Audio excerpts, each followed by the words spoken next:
Bom dia a todos do canal Blinde o Coração e Receba Vida. Deus abençoe a todos vocês. Deus me abençoe, abençoe sua família. Deus abençoe nosso país, de norte a sul, de leste a oeste, as autoridades civis, militares e eclesiásticas do Brasil e do mundo, nos três poderes: executivo, legislativo e judiciário. Que o Senhor Jesus abençoe as forças especiais e seus familiares. Que Jesus abençoe seu vizinho da direita, da esquerda, da frente e da retaguarda. Glória a Deus, aleluia. Vamos dar continuação à leitura da Bíblia. A referência bibliográfica de hoje é a Nova Bíblia Viva. Glória a Deus. Vamos dar início ao livro de Juízes. Ele não tem um autor, né? O autor é desconhecido. Muitas Bíblias falam assim. Porém, no Talmud, ele refere que provavelmente Samuel é o autor deste livro histórico. Aleluia. Então, nós vamos aí ler Juízes, capítulo 1.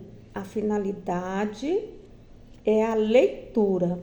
A explicação virá em tempo oportuno. Vamos ler o capítulo 1. Depois que Josué morreu, o povo de Israel foi à presença do Senhor para receber instruções. Qual de nossas tribos deverá ir primeiro guerrear contra os cananeus? Perguntaram os israelitas. Respondeu o Senhor: Judá será o primeiro. Já entreguei a terra em suas mãos. Então, os chefes da tribo de Judá pediram ajuda à tribo de Simeão. Venham lutar junto conosco contra os cananeus, para tomarmos posse da terra que nos foi dada por sorteio sagrado. Disseram: depois nós ajudaremos vocês a conquistar o território que vocês receberam por sorteio sagrado. Assim, o exército de Simeão foi com o exército de Judá. O Senhor deu a eles a vitória sobre os cananeus e os ferezeus, e eles mataram 10.000 soldados inimigos em Bezeque, enquanto lutavam com os cananeus. E os ferezeus em Bezeque encontraram o rei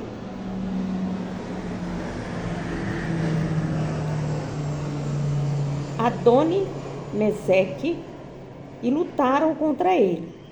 Adoni-Bezeque fugiu, mas ele foi perseguido e preso, e lhe cortaram os polegares das mãos e dos pés.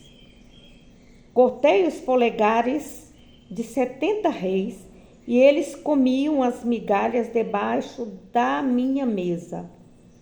Exclamou Adoni-Bezeque: agora Deus me fez pagar pelo que fiz.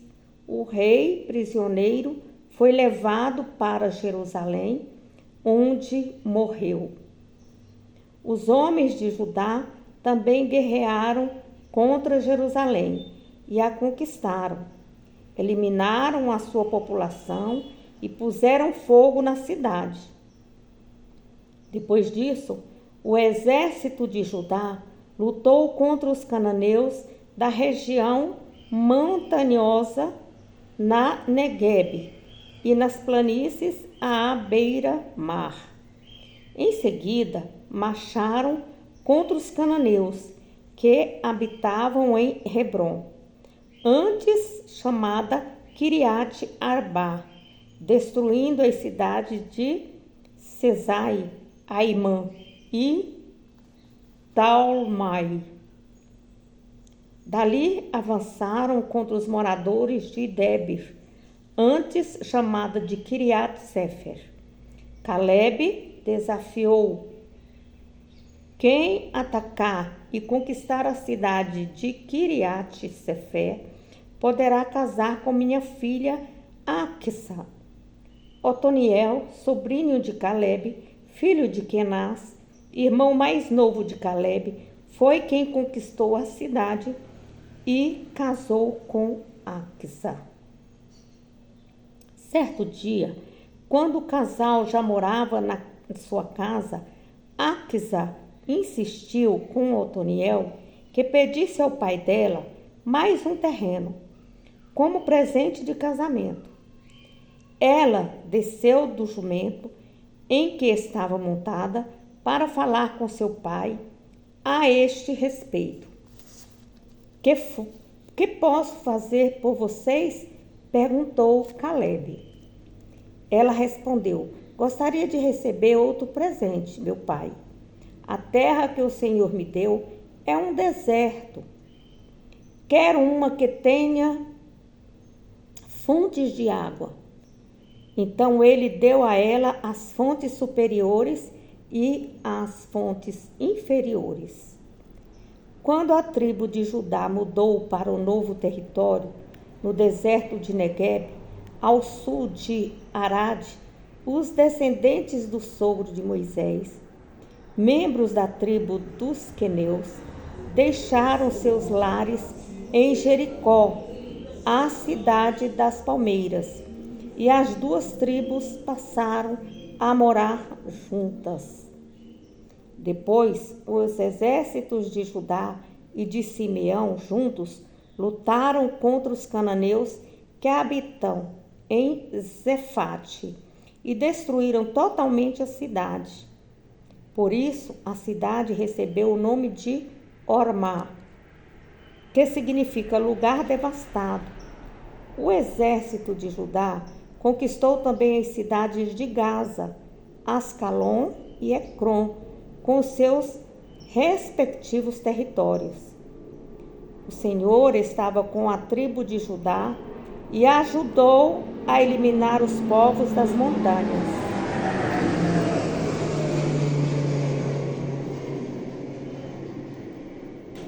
Entretanto, Judá não expulsou os moradores do vale, pois estes tinham carros de ferro. Caleb recebeu a cidade de Hebrom, como tinha sido prometido. Ele expulsou os habitantes da cidade, descendentes dos três filhos de Enaque. A tribo de Benjamim não conseguiu expulsar os jebuseus que moravam em Jerusalém. Por isso eles vivem lá, misturados com os israelitas, até a data em que este livro foi escrito.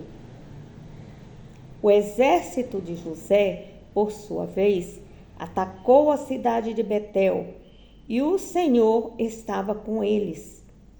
Primeiro, enviaram espias a Betel, antes conhecida pelo nome de Luz.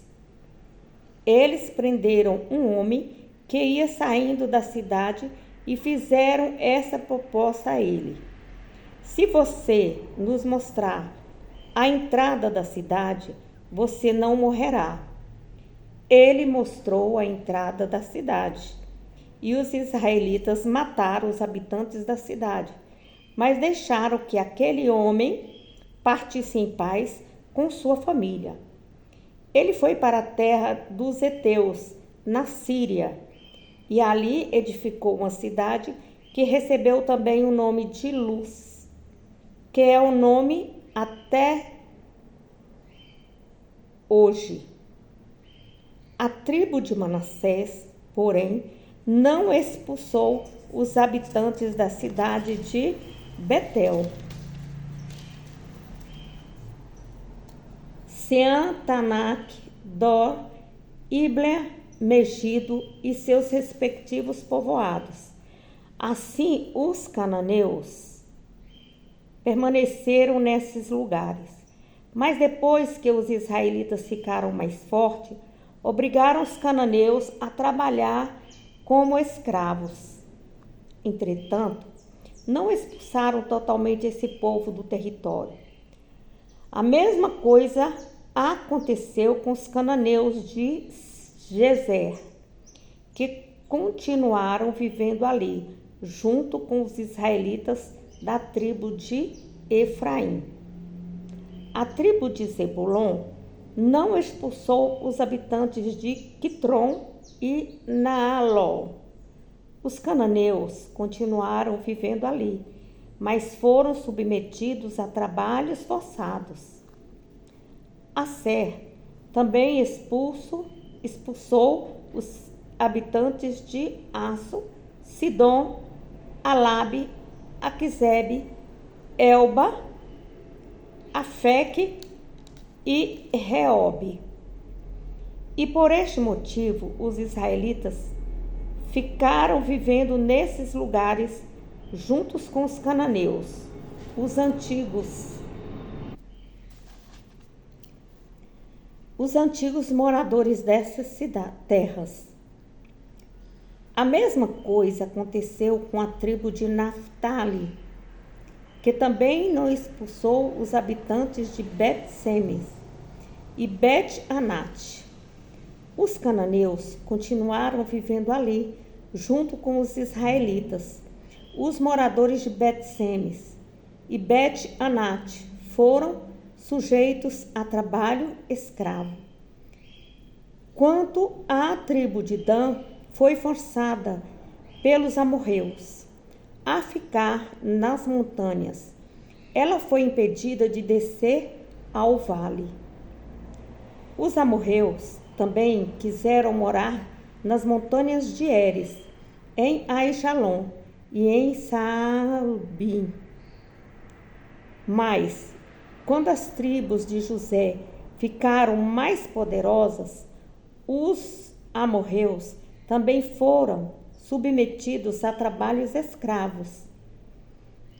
A fronteira dos amorreus começava na ladeira de Acrabe, seguindo até um lugar chamado de Selá, continuando dali para cima. Capítulo 2 do livro de Juízes. Um dia, o anjo do Senhor chegou a Boquim, vindo de Gilgal, e disse aos israelitas: Tirei vocês do Egito e os trouxe a esta terra que prometi aos seus antepassados. Eu disse: Nunca quebrarei a minha aliança com vocês. Isso se vocês cumprirem a sua parte da aliança e não assinassem um trabalho de paz com os moradores dessa terra. Ordenei que destruíssem os seus altares. Porque vocês não obedeceram? Como vocês romperam a aliança, eu também não vou expulsar estes povos. Eles serão seus adversários, e os seus deuses serão sempre uma tentação para vocês.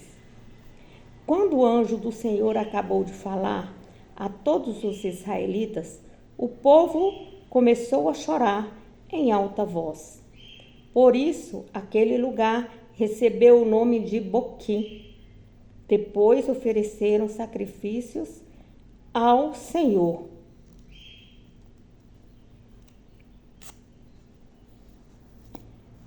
Depois que Josué havia dispensado os israelitas, as tribos foram tomar posse dos seus novos territórios. O povo tinha sido fiel ao Senhor durante toda a vida de Josué e também enquanto viveram os anciões que tinham visto os grandes milagres que Deus havia feito a favor de Israel. Josué, servo do Senhor, morreu com 110 anos de idade. Ele foi enterrado na terra que recebeu por herança do Senhor, em Timnat-Heres, na região montanhosa de Efraim, ao norte do monte Gaás. Finalmente, morreram todos os que pertenciam àquela geração e foram reunidos aos seus pais. E surgiu uma outra geração que não conhecia o Senhor e o que ele havia feito a Israel. Pouco tempo depois, os israelitas fizeram o que o Senhor reprovava e cultuaram a Baalins. Abandonaram o Deus dos seus antepassados, que tinham tirado o povo de Israel do Egito, e serviram outros deuses, deuses dos povos que viviam ao redor, e os adoraram. Com isso, provocaram a ira do Senhor. Eles abandonaram o Senhor e prestaram culto a Baal e a Asterote. A ira do Senhor se acendeu contra Israel, e ele os entregou nas mãos de saqueadores, que os saquearam. Ele os entregou aos inimigos ao seu redor, ao qual já não conseguiam mais resistir. Assim, o Senhor era contra os israelitas para derrotá-los, quando eles saíam para lutar contra os inimigos, como havia advertido e jurado. Israel estava em grande angústia. Então o Senhor levantou juízes que livraram Israel dos inimigos que os atacavam. Contudo, os israelitas não obedeceram aos juízes. Em vez disso, foram infiéis ao Senhor e adoraram outros deuses. Como se desviaram depressa do caminho pelo qual seus pais tinham andado, ao contrário deles, não obedeceram aos mandamentos do Senhor. Sempre que o Senhor colocava um juiz, ele, com a ajuda do Senhor, livrava o povo de Israel dos inimigos, enquanto este juiz vivia. Pois o Senhor tinha compaixão do povo que gemia por causa daqueles que os oprimiam e os afligiam. Mas quando o juiz morria, o povo voltava aos mesmos caminhos e se corrompia, ainda mais do que os seus pais, que já haviam morrido. Seguiam falsos deuses, servindo e adorando esses deuses. Teimosamente retomavam os maus costumes das nações vizinhas e não mostravam arrependimento. Então, Deus ficou novamente irado com Israel. Ele disse: esse povo violou a aliança que fiz com os seus pais e não tem ouvido a minha voz. Por isso, não expulsarei as nações que Josué deixou quando morreu.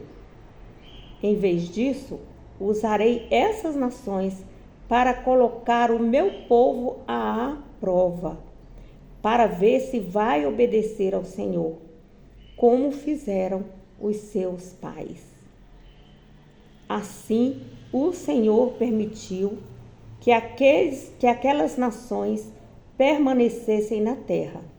Não a expulsou logo, nem permitiu que Israel destruísse nenhuma delas. Juízes, capítulo 3.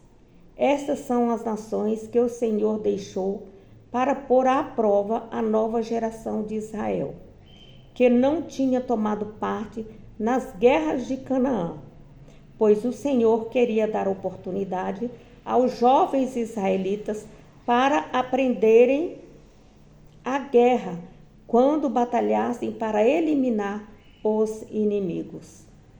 Os povos que ficaram na terra foram os habitantes das 5 cidades dos filisteus.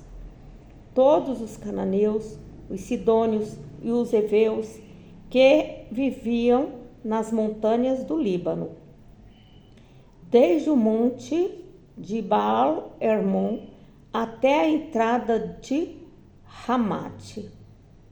Estes povos serviram para pôr à prova os israelitas da nova geração, para ver se obedeciam os mandamentos do Senhor dados por meio de Moisés. Portanto, Israel viveu entre os cananeus, os heteus, os heveus, os ferezeus, os amorreus e os jebuseus. E em vez de destruir estes povos, houve casamento entre os israelitas e eles. Tomaram as filhas deles em casamento e deram suas filhas aos filhos deles. E os israelitas serviram aos deuses deles. Assim os israelitas praticaram o mal diante do Senhor. Esqueceram-se do Senhor, o seu Deus, e passaram a servir aos Baalins e aos postes ídolos. Então o Senhor ficou irado com o povo de Israel e deixou que eles fossem derrotados por Cusã-Risataim, rei da Mesopotâmia. Os israelitas ficaram 8 anos sob o domínio dele, mas quando eles pediram socorro ao Senhor, ele mandou um libertador. Ele se chamava Otoniel e era sobrinho de Calebe, filho de Quenaz, irmão mais novo de Calebe. O Espírito do Senhor controlou completamente Otoniel e ele exerceu as funções de juiz do povo de Israel. De modo que, quando ele comandou as forças de Israel contra o exército do rei Cusã-Risataim, o Senhor entregou o rei da Mesopotâmia nas mãos de Otoniel e ele foi derrotado. Então a terra ficou em paz durante 40 anos, até a morte de Otoniel, filho de Quenaz. Mais uma vez, o povo de Israel voltou aos velhos erros e pecados. Então o Senhor deu poder a Eglon, rei de Moabe, para levar Israel à derrota. Os exércitos de Eglon fizeram uma aliança com os amonitas e os amalequitas e atacaram Israel e conquistaram a Jericó, a cidade das palmeiras. O domínio de Eglon sobre os israelitas durou 18 anos.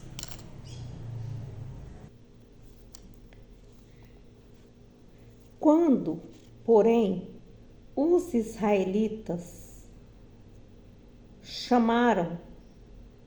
clamaram ao Senhor por socorro, ele deu a eles um libertador chamado Eude, filho do benjamita Gera. Eude era canhoto. Por intermédio dele, o povo de Israel enviou o pagamento dos impostos a Eglon, rei de Moabe. Antes de viajar para lá, Eude fez uma espada de 2 gumes, de 45 centímetros de comprimento. Prendeu a arma debaixo da roupa, do lado direito da coxa. Depois de entregar o dinheiro a Eglon, rei de Moabe, que por sinal era muito gordo, voltou com os companheiros de viagem. Mas quando se aproximaram dos ídolos, perto de Gilgal, Eude voltou sozinho para falar com o rei e disse: Tenho uma mensagem secreta para Vossa Majestade. Eglon, pedindo silêncio, fez sair todos os que estavam com ele. O rei estava sentado numa sala agradável para os dias de calor, de uso exclusivo dele. E Eude, aproximando-se dele, disse: A mensagem que trago é da parte do Senhor. Quando Eglon se levantou, Eude, com a mão esquerda, tirou a espada do lado direito da coxa e cravou-a no seu ventre. Então, tão fundo, e cravou no seu ventre, tão fundo que até o cabo da espada penetrou junto com a lâmina. Como Eude não retirou a espada, esta ficou encoberta pela gordura de Eglon. Então Eude trancou as portas, saiu para o pórtico e fugiu por uma janela. Depois que ele saiu, chegaram os criados do rei. Encontraram as portas fechadas e comentaram: ele deve ter ido ao banheiro privativo fazer suas necessidades. Mas, como as portas continuaram trancadas por muito tempo, os criados, cansados de esperar e preocupados, pegaram a chave e, abrindo a porta da sala, viram o seu senhor estendido no chão, morto. Aproveitando essa demora, Eude fugiu. Passou pelo local dos ídolos e fugiu para Seirá. Chegando na região montanhosa de Efraim, tocou uma corneta, convocando os israelitas, e ficou um exército e desceu com eles, indo ele à frente. Sigam-me, disse ele, pois o Senhor já deu a Israel a vitória sobre os nossos inimigos moabitas. Eles o seguiram e dominaram os pontos de travessia do rio Jordão, perto de Moabe. E nenhum moabita podia atravessar por ali. Naquela ocasião, as forças de Israel mataram cerca de 10.000 soldados moabitas, todos fortes e valentes. Nenhum só escapou.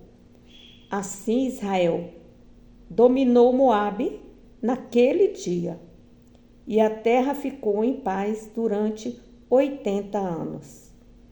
Depois de Eude, Sangar, filho de Anate, foi o juiz. Ele matou de uma só vez 600 filisteus, usando como arma um ferrão de tocar bois. Assim, Sangar também libertou Israel. Vamos ler. Aleluia. Nas Boas Novas, o Evangelho de Lucas, Doutor Lucas. Capítulo 4, versículo 1 ao 30. Então Jesus, cheio do Espírito Santo, deixou o rio Jordão e foi levado pelo Espírito às terras áridas e desertas da Judéia, onde o diabo o tentou durante 40 dias. Ele não comeu nada durante esse tempo e no final ficou com muita fome. O diabo disse: se você é filho de Deus, mande que esta pedra se transforme em pão. Mas Jesus respondeu: está nas Escrituras, não só de pão vive o homem, mas de toda palavra que procede da boca de Deus. Então o diabo o levou para o alto e mostrou-lhe num momento todos os reinos do mundo. Depois disse-lhe: eu darei a você todos esses magníficos reinos e sua glória, porque eles me foram dados e posso dá-los a quem eu quiser, se tão somente você cair de joelhos e me adorar. Jesus respondeu: está nas Escrituras, adore o Senhor, o seu Deus, e sirva somente a Ele. Então o diabo o levou a Jerusalém, colocou-o no alto do templo e disse: se você é o Filho de Deus, salte, pois estais nas Escrituras. Porque o Senhor dará instruções especiais aos seus anjos para protegerem você em todos os seus caminhos.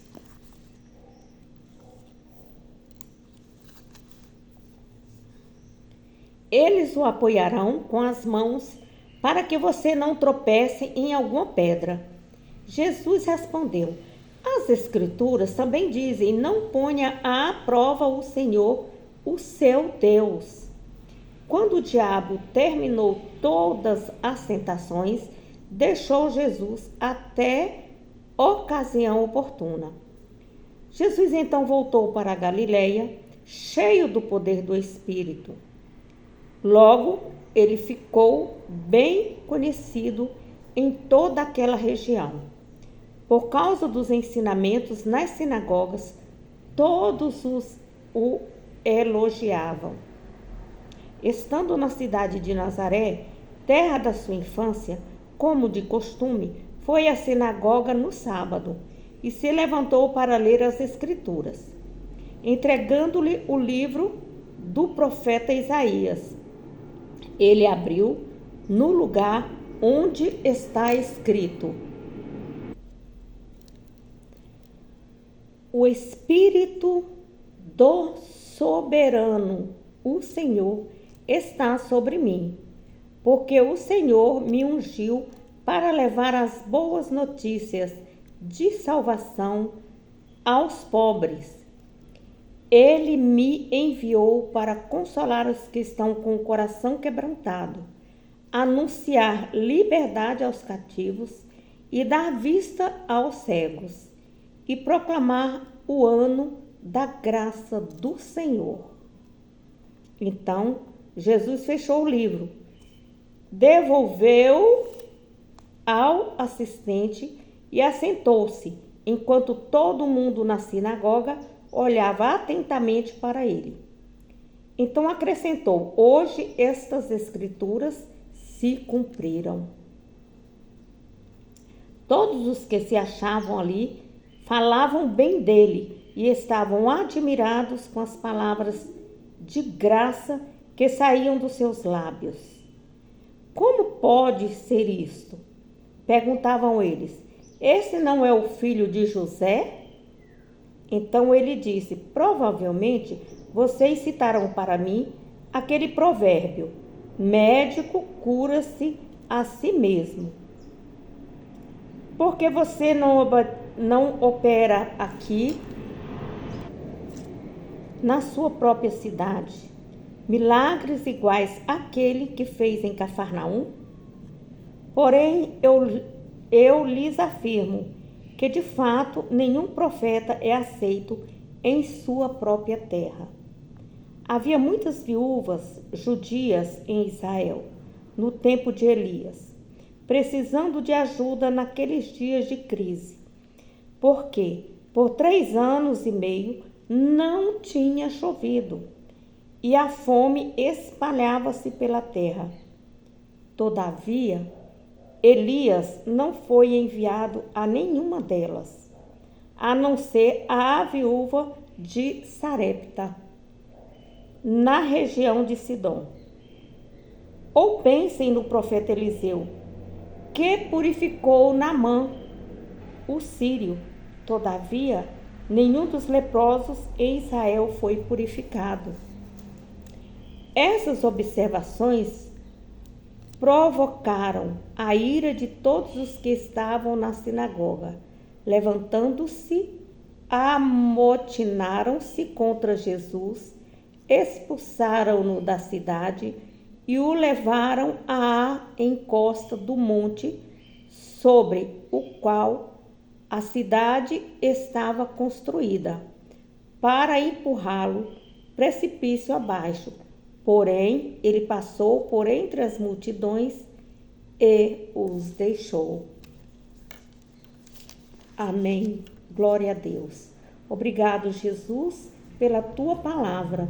Senhor, que essa palavra tenha caído em solo fértil, que é nos nossos corações, para que possamos ser renovados pela graça, pelo conhecimento que vem direto do trono do Pai. Obrigado, Jesus, por tuas palavras. É que eu te peço e já te agradeço. Amém. Amém. Se Deus é por nós, quem será contra nós? Se Deus é por nós, quem será contra nós? Se Deus é por nós, quem será contra nós? E agindo Deus, quem impedirá? Ninguém. Então vamos ler, estudar, meditar, porque a fé vem pelo ouvir, o ouvir da palavra do Senhor, para que possamos estar meditando, contemplando e praticando a palavra, nos tornando fortes através da palavra do Senhor. Amém? A vitória é nossa pelo sangue de Jesus. A vitória é nossa pelo sangue de Jesus. A vitória é nossa pelo sangue de Jesus. Bom dia a todos.